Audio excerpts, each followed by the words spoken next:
আসসালামু আলাইকুম। সবাইকে স্বাগত জানাচ্ছি বিডি ভিউজে। আপনাদের সাথে আছি আমি সুরভি দিবা। বিশ্বের শীর্ষ দুই অর্থনীতি চীন ও যুক্তরাষ্ট্রের সম্পর্ক অনেক দিন ধরেই ভালো যাচ্ছে না। সর্বশেষ এর শুরু হয়েছিল চীনের সঙ্গে প্রেসিডেন্ট ডোনাল্ড ট্রাম্পের বাণিজ্য যুদ্ধের মাধ্যমে। তবে করোনা ভাইরাস নিয়ে বিরোধে ওয়াশিংটন বেইজিং সম্পর্ক একেবারে তলানিতে ঠেকেছে। বিশ্লেষকরা বলছেন, করোনা ভাইরাস নিয়ে বিবাদে যুক্তরাষ্ট্রের সঙ্গে চীনের সম্পর্ক চিরদিনের জন্য বদলে যেতে পারে। পাশ্চাত্যের গবেষকরা বলছেন যে করোনা উত্তর বিশ্বে চীনের আরও উত্থান হতে পারে, পতন ঘটতে পারে আমেরিকার একাধিপত্যের। নিউ ইয়র্ক টাইমস, বিবিসি ও ফোর্বসের নিবন্ধের ভিত্তিতে আজ আমরা তুলে ধরব দুই দেশের সাম্প্রতিক বিরোধ ও তার পরিণতি নিয়ে বিশ্লেষণ।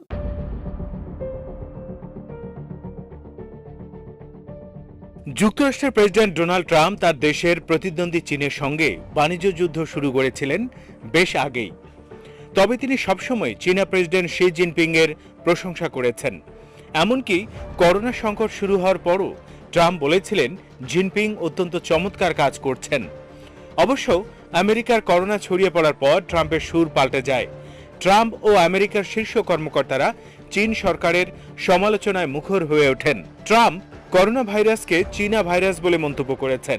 ট্রাম্প বলেছেন, চীনের উহানে উৎপত্তি হওয়া করোনা ভাইরাস এখন যুক্তরাষ্ট্রকে অচল করে দিয়েছে। চীন সরকার এই ভাইরাসের তথ্য লুকানোর কারণে বিশ্বকে চড়া মূল্য দিতে হচ্ছে। করোনার উৎপত্তি যেখানে সেখানে এটিকে থামিয়ে দেয়া যেত। করোনা নিয়ে নজিরবিহীন সংকটে পড়ে বিশ্ব হাবুডুবু খাচ্ছে। যুক্তরাষ্ট্রের জাতীয় নিরাপত্তা ও জনস্বাস্থ্য বিশেষজ্ঞরা বলছেন, চীনের এ ধরনের সমালোচনার কারণে দুটি বিশ্ব শক্তি নতুন করে শীতল যুদ্ধের দিকে এগুচ্ছে। এতে করোনা ভাইরাস মোকাবেলায় যৌথ প্রচেষ্টা ব্যাহত হতে পারে। বৈশ্বিক অর্থনৈতিক সংকট কাটিয়ে ওঠাও কঠিন হতে পারে।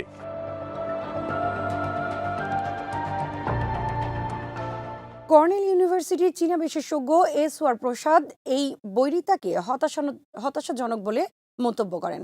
তিনি বলেন, বিশেষ এক দুর্ভাগ্যজনক সময়ে চীন ও যুক্তরাষ্ট্রের সম্পর্ক তিয়েনআনমেন স্কোয়ারে হত্যার পরে সবচেয়ে তলানিতে ঠেকেছে।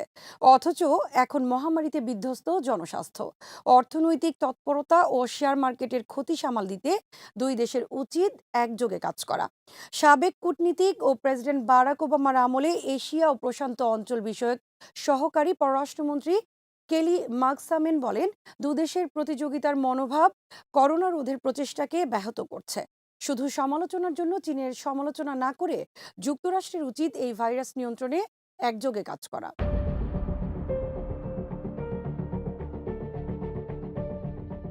যুক্তরাষ্ট্রের চীন বিরোধীরা একে দেখছেন বেইজিং এর কমিউনিস্ট শাসনের অপরাধ প্রবণতার বিরুদ্ধে সবার দৃষ্টি আকর্ষণের একটি সুযোগ হিসেবে।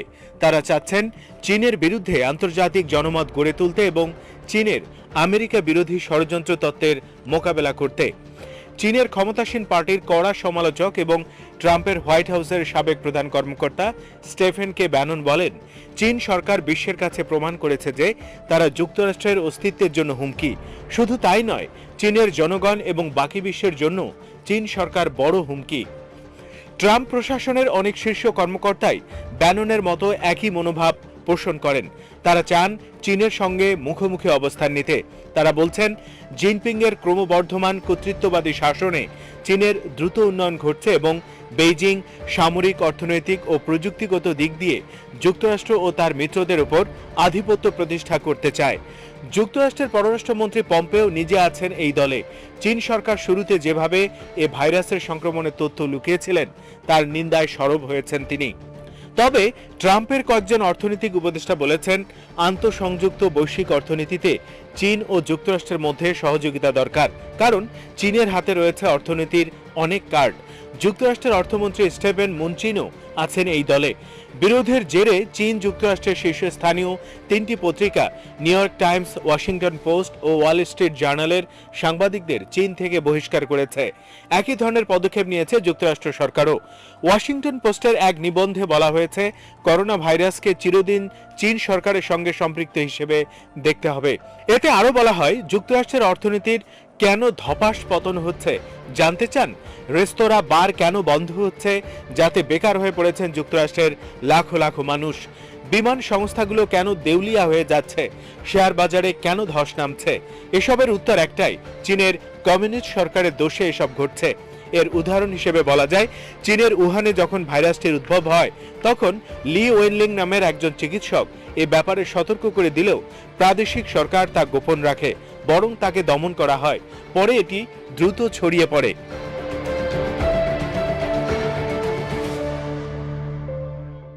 যুক্তরাষ্ট্রের ন্যাশনাল রিভিউয়ের এক নিবন্ধে করোনা ভাইরাসকে জিনপিং এর সৃষ্ট রোগ বলে মন্তব্য করা হয়। এতে বলা হয়, করোনার জন্য চীনের জনগণ দায়ী নয়, কিন্তু চীন সরকার দায়ী, কারণ তারা এটি গোপন রেখে দ্রুত ছড়িয়ে পড়তে সহায়তা করেছে। যুক্তরাষ্ট্রের এ ধরনের সমালোচনাকে কিভাবে দেখছে চীন, আসুন জেনে নিই।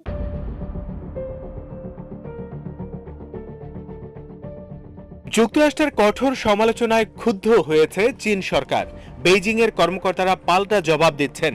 সম্প্রতি চীনের পররাষ্ট্র মন্ত্রণালয়ের মুখপাত্র করোনা ভাইরাস নিয়ে প্রচলিত গুজব বা ষড়যন্ত্র তত্ত্বকে এক ধাপ এগিয়ে নিয়ে বলেন, যুক্তরাষ্ট্রের সেনাবাহিনী উহানে এই ভাইরাস ছড়িয়েছে। তবে বিজ্ঞানীরা বলছেন, করোনা ভাইরাস প্রাকৃতিকভাবেই তৈরি হয়েছে। বৈশ্বিক স্বাস্থ্য সামগ্রী সরবরাহের উপর চীনের তাৎপর্যপূর্ণ আধিপত্য রয়েছে। আমেরিকার কর্মকর্তারা অভিযোগ করেছেন যে চীন বিশাল সংখ্যায় মেডিকেল মাস্ক কিনে রেখেছে। মেডিকেল ডিভাইস ও প্রোটেক্টিভ গিয়ারের সরবরাহ ব্যবস্থায় তাদের আধিপত্য রয়েছে। চীনের রাষ্ট্রীয় গণমাধ্যম সিনহুয়ায় প্রকাশিত এক নিবন্ধে হুমকি দেওয়া হয়েছে যে আমেরিকায় কিছু জরুরি ওষুধ সরবরাহ বন্ধ করে দিতে পারে চীন। এরপর থেকে চীনের ওষুধের উপর নির্ভরশীলতা কমাতে তৎপর হয়ে উঠেছে ট্রাম্প প্রশাসন। স্টিভেন ব্যানন বলেন, ট্রাম্প কঠিন পরিস্থিতির মুখে রয়েছেন। অর্থনীতির ক্ষেত্রে তার চীনের সহযোগিতা দরকার, পাশাপাশি করোনা রোধেও। তবে সহযোগিতার আশা দূরস্থ, বরং এশিয়া প্যাসিফিকের সংঘাতের জন্য তলে তলে তৈরি হচ্ছে দুই দেশ।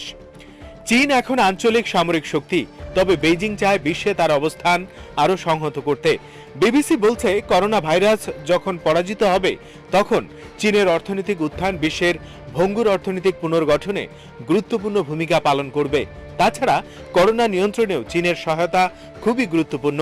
করোনার মেডিকেল উপাত্ত এবং এটা চীনের নিয়ন্ত্রণের অভিজ্ঞতা বিশ্বের জন্য খুবই জরুরি। এছাড়া মেডিকেল মাস্ক, প্রোটেক্টিভ গিয়ার সহ করোনা মোকাবেলায় জরুরি বহু মেডিকেল সামগ্রী চীনে ব্যাপকভাবে উৎপাদিত হয়। চীনকে বলা হয় চিকিৎসা সামগ্রী উৎপাদনের কারখানা। চীন যেভাবে এটা উৎপাদন করতে পারে, অন্য কারো পক্ষে সেটা সম্ভব নয়। ট্রাম্পও হয়তো এটা বুঝতে পেরেছেন, তাই চীন সম্পর্কে সম্প্রতি ভোল পাল্টেছেন তিনি। সমালোচনা বাদ দিয়ে সম্প্রতি ট্রাম্প বলেছেন, আমি চীন ও প্রেসিডেন্ট জিনপিংকে সম্মান করি। জিনপিং আমার বন্ধু।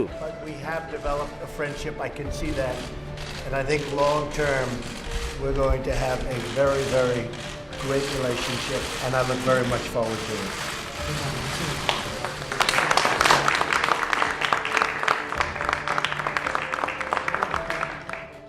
যুক্তরাষ্ট্রের এশিয়া বিষয়ক দুজন বিশেষজ্ঞ কুর্ট এম ক্যাম্পবেল ও রাশ দোষী ফরেন অ্যাফেয়ার্স ম্যাগাজিনে এক নিবন্ধে লিখেছেন, শুধু সম্পদ ও ক্ষমতার জোরে যুক্তরাষ্ট্র গত 7 দশক বিশ্ব নেতা হিসেবে বিশ্বে মর্যাদা পায়নি, বরং দেশটির অভ্যন্তরীণ শাসন, বিশ্ব মানবতার কল্যাণ ও সংকটে সাড়া দেওয়ার মতো ঘটনা যুক্তরাষ্ট্রকে এই সম্মান এনে দিয়েছে।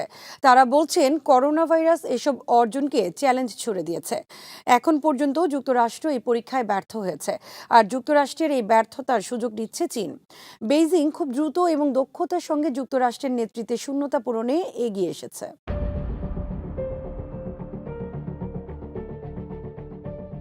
বাস্তবে দেখা যাচ্ছে চীনের মাধ্যমে ভাইরাসটি ছড়িয়ে পড়লেও সেসব এখন আর আলোচনায় নেই।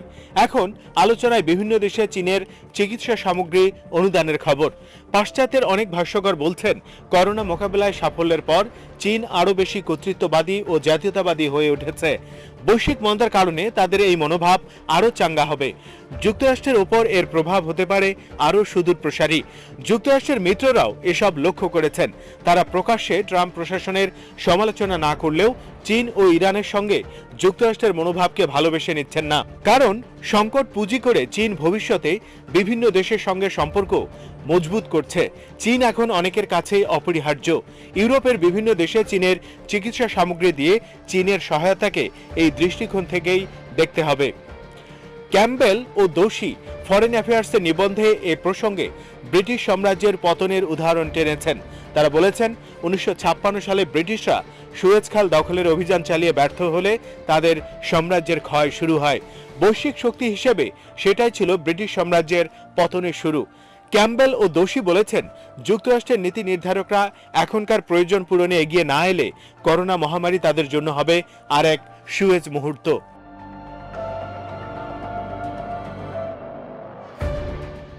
আজ এখানেই শেষ করছি। সবাই ভালো থাকুন, সুস্থ থাকুন আর দেখতে থাকুন বিডিভিউজ। চ্যানেলটি ভালো লাগলে সাবস্ক্রাইব করুন। সংযুক্ত থাকুন আমাদের ফেসবুক পেজে। আমাদের ওয়েবসাইট bdviews.net ভিজিট করুন। আল্লাহ হাফেজ।